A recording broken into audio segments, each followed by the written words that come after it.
Calling and bululuku with whatever we do. Tala lami jibe nori nyala. Lami ila sira sama ne benki. Yala so dol sayni no bo mo lokku momo. Ngodo. Nam. Itedinte yalo ne lamin hakkilo diata bake karambugot.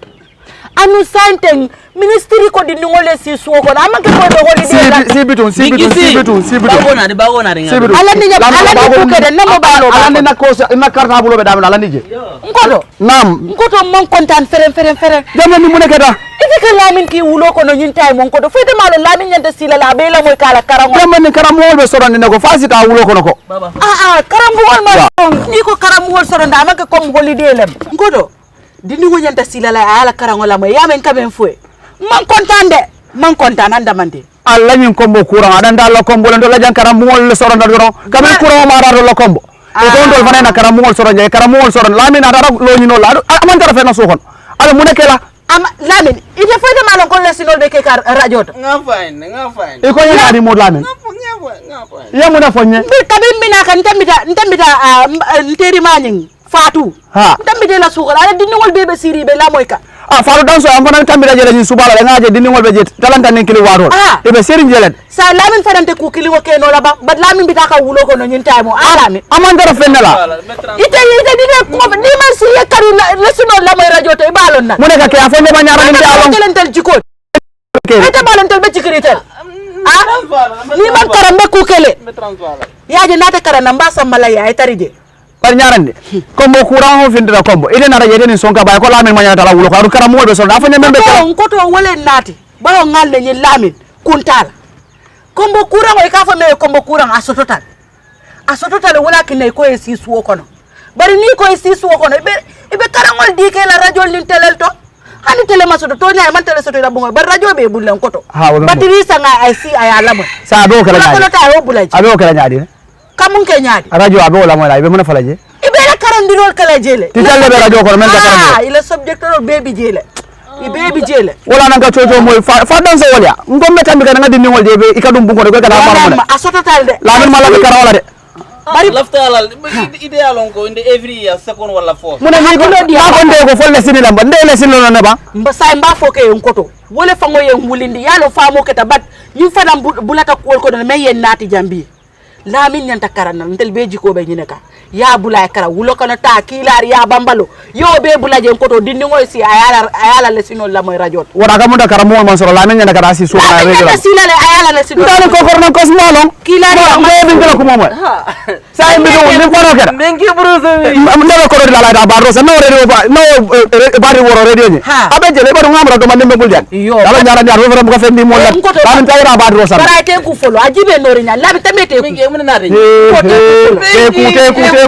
teku bari ko do famo ke imagine nani nyambol si zol ne keje kisiki man si zol no le kafun ka nyoma bari nyambu kilo ni manya na kafindi ni nambe ko zol la ga ngalle limbeta de be nyambo do dilanna nyara ni ko rin fennat nyara nata bari famo ngata bungono tambi bungono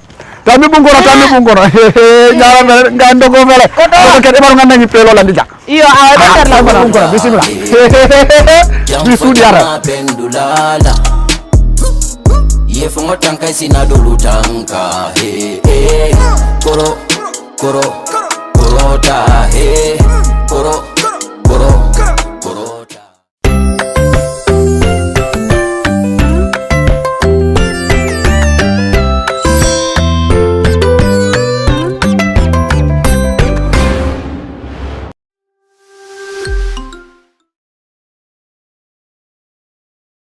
Good day, viewers and listeners.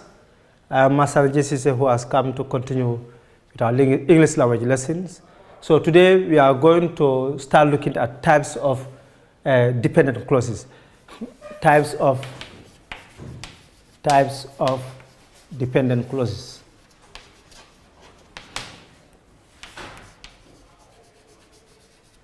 Now, you see, so last class we talked about clauses. We talked about clauses, and then today we are going to look at types of dependent clauses. But before we start looking at types of dependent clauses, you are given an exercise which has to be reviewed now before we looked at our subject matter today, which is dependent clause. Now we said you are asked to write I against all independent clauses and then D against dependent clauses. Now we are given 1 to 10, so let's go through and then do our corrections now. I know you are all set. Good. So let's look at number 1. The instruction reads, write I for all independent clauses and D for dependent clauses in the following work. Example 1, number 1, it says, when you were in school. When you were in school. By looking at that structure, does it make sense on its own when you are in school? If you just say to someone, when you were in school, does it make sense? Good. So it means it can stand on its own. So it is a dependent clause. So I hope you must have written D against number 1. Number 2, the man is hardworking. The man is hardworking. Does that make sense? Yes, it does. It means it is able to express something meaningful. So it doesn't require you to add anything there. So it can stand on its own, yet it has expressed something meaningful. So number 2, the correct answer is independent clause. So you are expected to write I against it. So the man is hardworking is an independent clause. So you should write I against number 2. Number 3, who scored the first goal? Who scored the first goal? By looking at that example, is it an independent clause? Can that expression stand on its own? Or it requires something to be added in order for it to express something meaningful? Yes, it does. So it means it is not an independent clause, but a dependent clause. So you have to write I against, you have to write D against number 3, because who scored the goal could have been the man who scored the first goal, like that. So therefore, since who scored the first goal can stand on its own, you write D against it, means it is a dependent clause.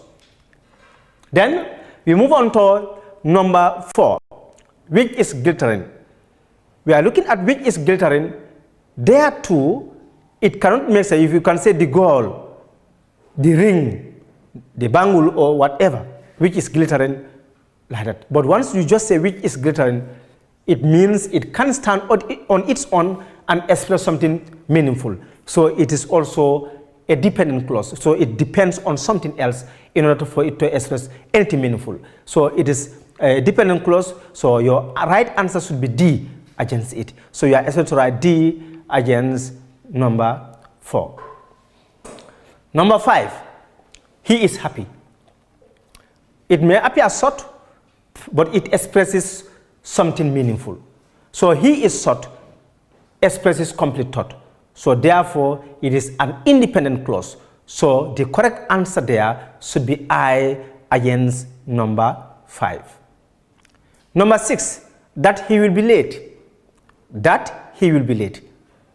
When you look at that, it doesn't express something meaningful. So it means it can stand on its own. So therefore, that he will be late is a dependent clause. So it can stand on its own. So you are expected to write D against number 6. Number 7, because it's very dark. Because it's very dark. That is also an expression which can't stand on its own until you add something else. If you just say because it's very dark, it doesn't make sense. You get the point. On its own, you get the point. So you must add something else. It means it's not independent since it can't operate on its own. So it is a dependent clause. So you are expected to write D against number 7. Number 8, since they are playing. By looking at that example 2, since they are playing is also dependent because it can stand on its own. So it means you have to write something else for it to be helped to express something meaningful. So it is also a dependent clause. So it can stand on its own. Number 9, it has barked at us. That too is an independent clause because it has a subject and a predicate, and then it has expressed something meaningful. So it can stand on its own without being supported by any other expression. So number 9 is an independent clause, and you are expected to write I against it. Number 10, which is the last one, goes this way. Although they were prepared, that also doesn't express something meaningful on its own. It means it can't stand on its own. So we can't call that an independent clause. For it to express anything meaningful, it means it has to be supported by another expression. So therefore, it is also a dependent clause, and then you are expected to write D against it. Good. So that is for the exercise that you are expected to do in the course of the last lesson, but due to time, you couldn't, and then you are able to finish it at home, and we've just reviewed it and then did corrections on it.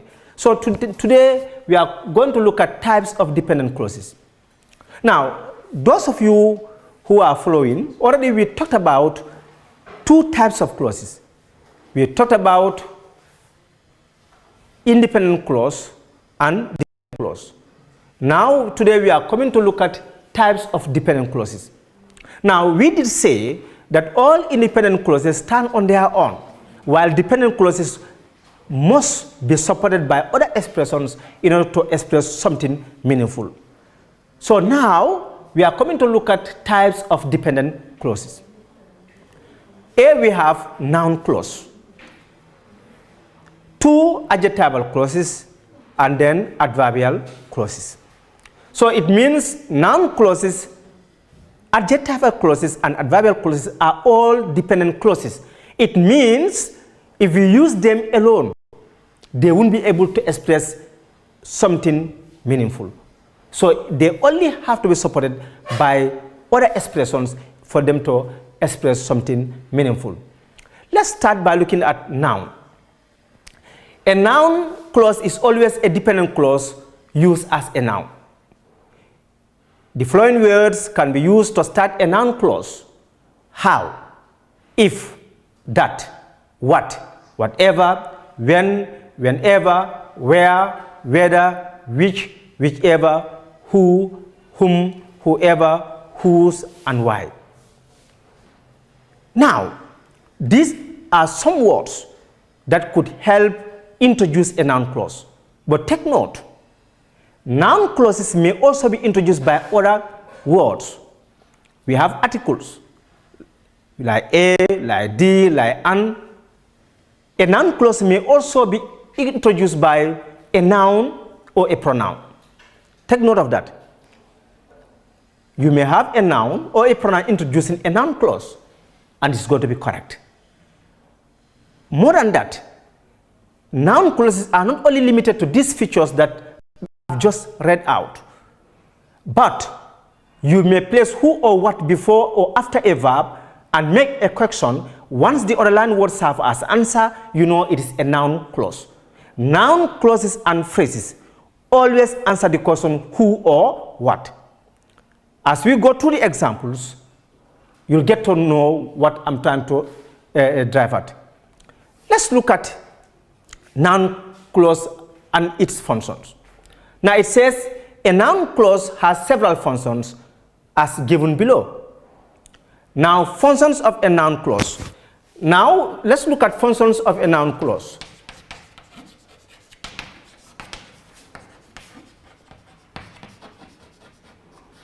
Now one major function of a noun clauses have different functions, but the key one is subject of a verb. Subject of a verb. Take note, subject of a verb. Good. When a noun clause is immediately followed by a verb, it functions as the subject of that verb. Take note, in simple language, when a noun clause is underlined before a verb, it is subject of that verb. Simple. When a noun clause is underlined before a verb, it is subject of that verb. Now let's look at some examples that we have. Now example 1, we said what coronavirus does scares everyone. Now let's look at this example. We said what coronavirus does scares everyone. Now what coronavirus does is on the line. Now we're looking at this. Why is this a noun clause? Because we've seen the underlined words acting as subject. Functionally, it is playing role of a subject, and that qualifies it to be called a noun clause. Why is this a noun clause? We did say that a clause must have a finite verb, and that finite verb must be among the underlined words. By looking at this from this point to this point, what coronavirus does, the word does is finite verb, because if you change the subject from singular to plural, the does will change to do. And if you change the tense of the verb, the does will also change to did. So it means does can change from does to do or did, depending on the subject and time. So that makes it a finite verb. So because we have does here, then we call this a clause. And since the underlined word is acting as a subject, we call it a noun clause.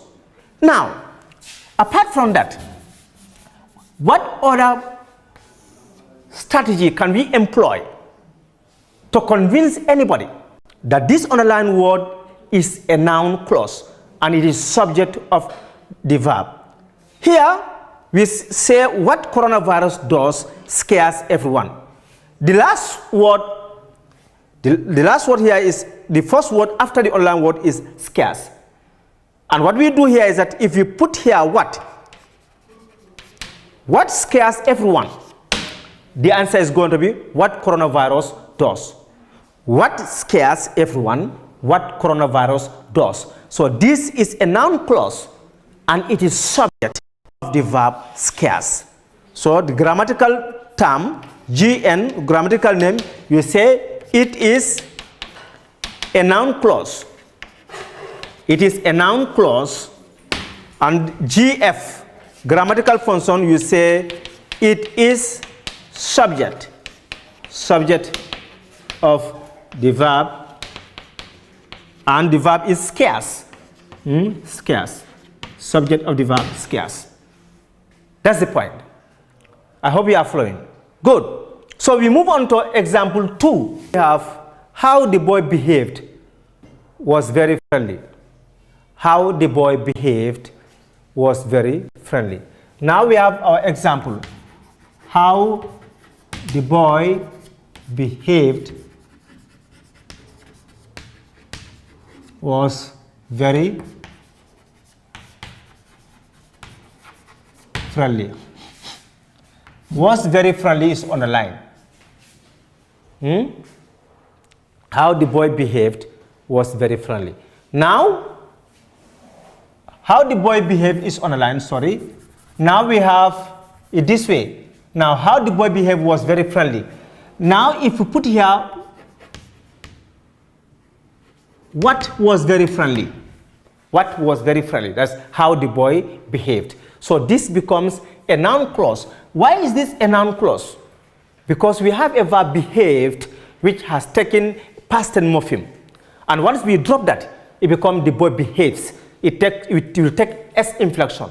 So that in order to agree with the subject. So therefore, how the boy behaved is a noun clause and it is subject of the verb was. So you call it, it is a noun clause. It is a noun clause. And what is the grammatical function?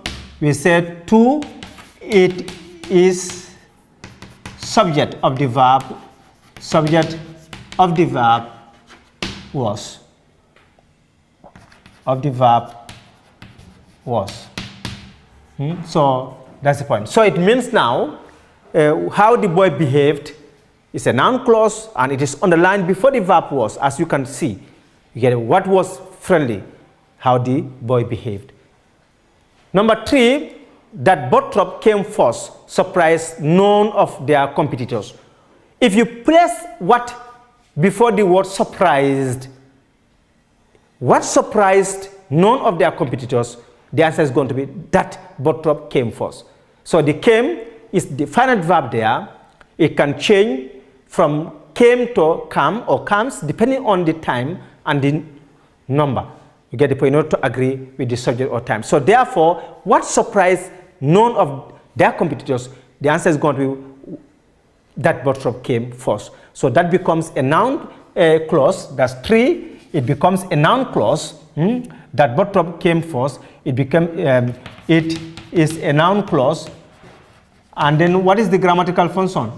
Then we say it is subject of the verb. What is the verb there? Surprised. Subject of the verb surprised. So that's the point. So it means now, by looking at that example, that Bottrop came first is the noun clause there, and it is subject of the verb surprised. Good. We move on to number 4. Example 4, it says, whoever gets the answer correct goes home with a gift. If you put there who goes home with a gift, the answer is going to be whoever gets the answer correct. That is also by analyzing that, you see the word gets, which is a verb, can change to get the point, or got. So that is finite verb there. That qualifies the underlying words to be called a clause.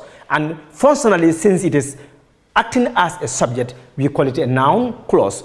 And then it is subject of the verb goes. It is a noun clause. It is a noun clause. And then grammatical function, it is subject.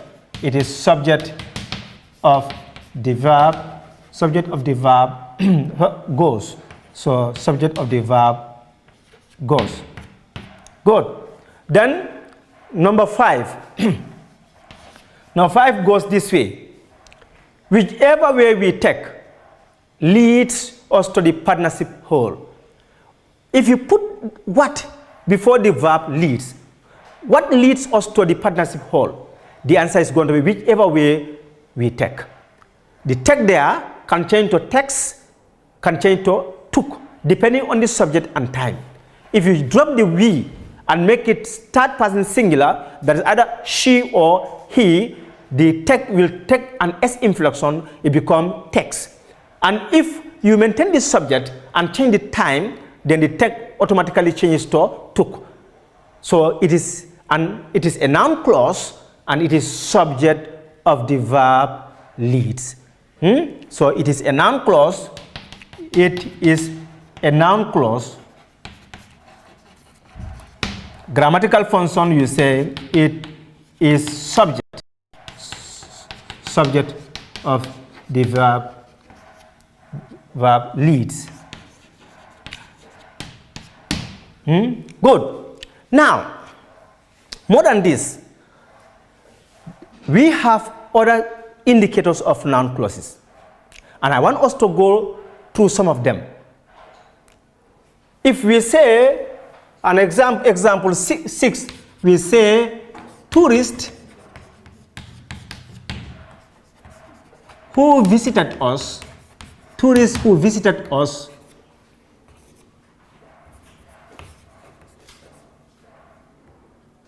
compiled the names. Now, tourists who visited us is on a line. Now, by looking at this example, tourists who visited us compiled the names. If you put here who compiled the names, the answer is going to be tourists who visited us. What makes this clause? We have a verb which is visited. It has taken ed morpheme. Now you can drop that morpheme, past tense morpheme, and you say the tourist who visit, then it means you've changed the time from past to present. If you change the subject instead of plural to singular, tourist, without the S inflection, then the visitor will change to visits. So there will be agreement between the subject and the verb. So since there is a verb, visitor, we can change its form from past to present or present to past, singular to plural or plural to singular or vice versa. That qualifies called a clause, and functionally it is playing a role of a noun because it is acting as a subject. That we call it a noun clause. Here, not only are we looking at the positioning of the clause, but we may also look at the indicator, which is the head word. The first word here is tourist, which is a noun. That is also another sign to tell you that this is a noun.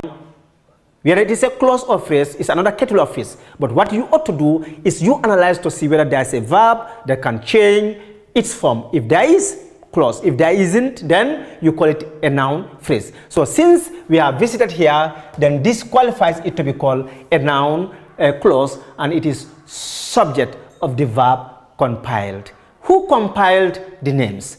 Tourists who visited us. So grammatical name, you call it, it is a noun clause. It is a noun clause. Now GF grammatical function, you say it is subject. It is subject of the verb compiled. Good. Now we move on. We have another example 7. If I say anyone who scores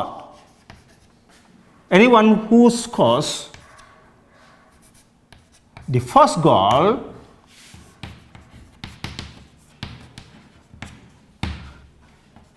will be rewarded by the authorities.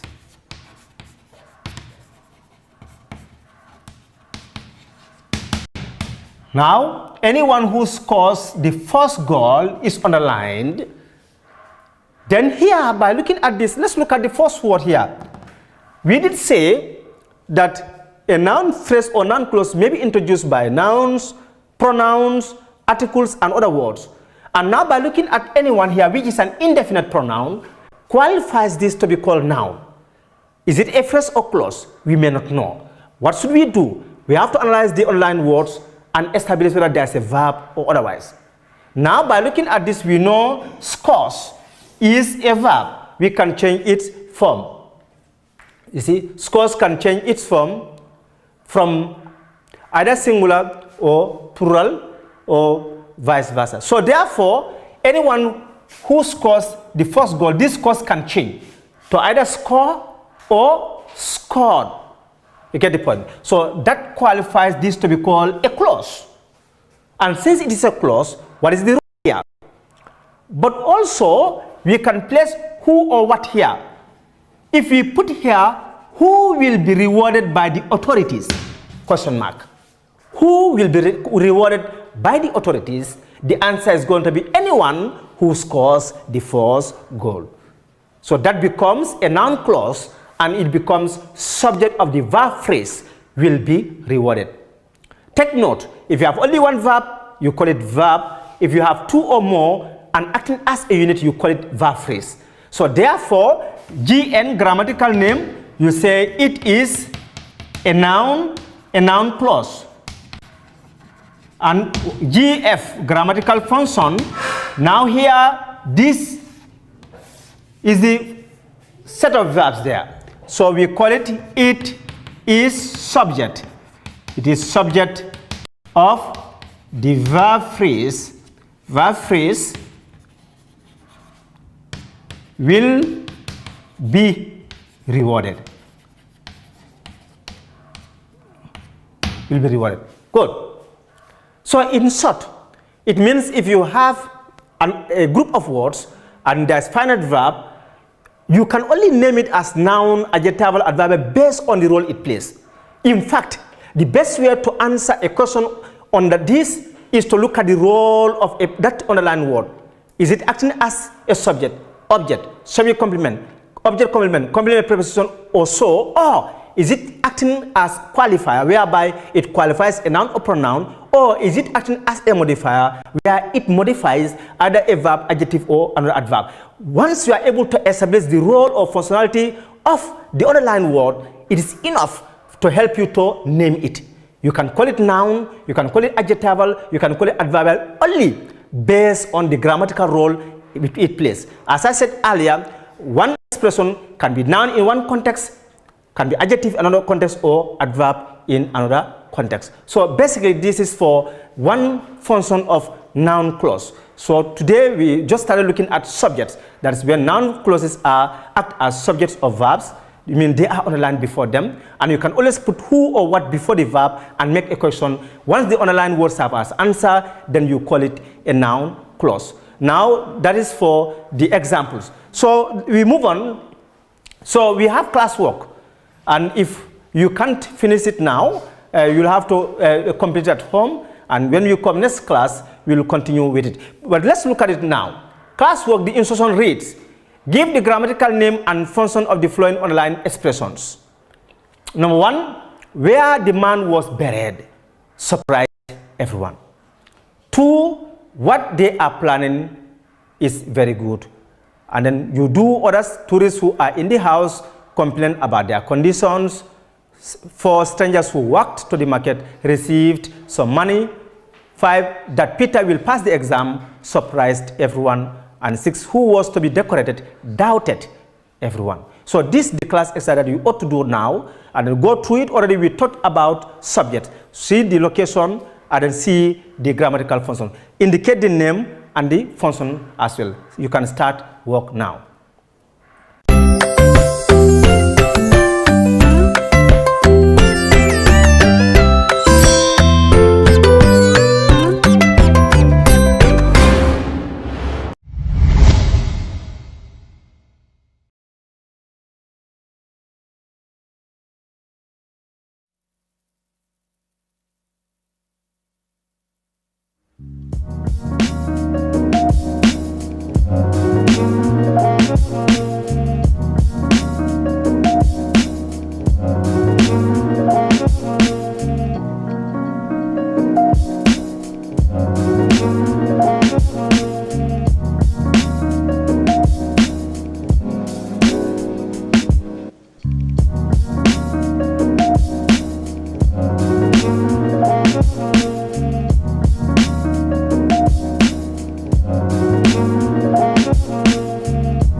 You must have heard about a new viral disease called COVID-19, or most popularly, coronavirus.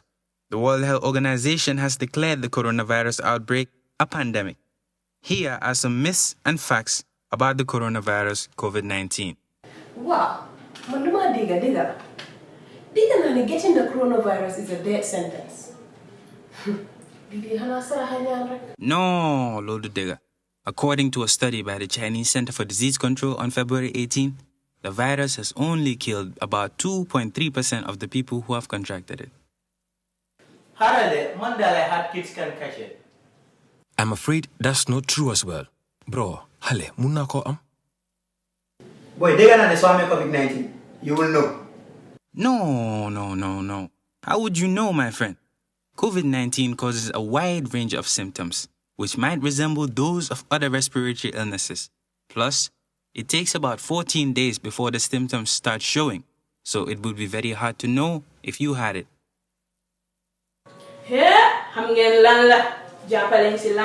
Because I heard garlic can prevent it. Garlic is good for you, but whether it prevents the disease or not hasn't been confirmed yet.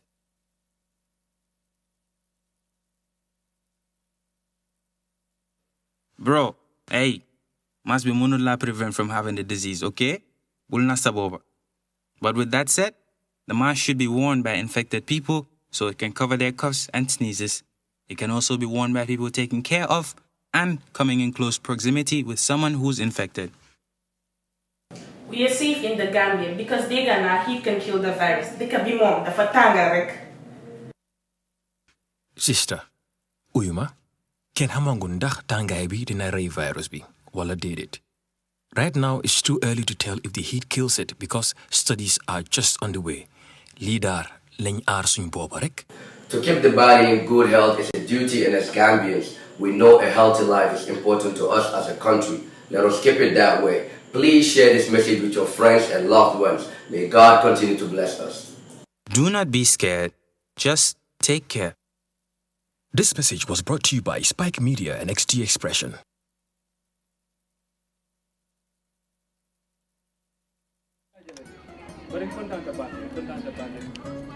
Mon kontaan boy mu nekk boy nga ñim bata mu be taki tubabu du boy nga nakko do mu be doku boy nga kina ñin kendi moy boy pour ay bungulo ñi boro na bu hani lento am futa ji boy de jibe lu njumala ya fuñu koy babun lola ama me ila bu mo jibe ba deme jara fo te lafta fula ñi mam baluwo kalam mu baluwo fo baluwo ko budlo ko fanan kele boy ñim bu ma jala be ñamende abe mu baluwo la do boy ñin kunna suniata ta www.baluwo.com anim baluwo isela bulloran jorangol be sang anila kudula asatare mambata jorangol membu ko cemento kenyo babarol nil peruol woni nga nyon jamal ta baluwo.com yin jorangol be sang ila dinkira bado adungite batala je anim baluwo ifangole marate la kudula.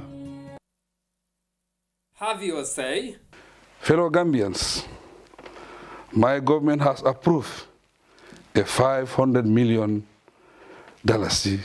emergency fund, which the Ministries of Health and Finance will work on for disbursement and use to fight COVID-19 menace. xaalis bi tege yomb na waaye xam lu jafe mooy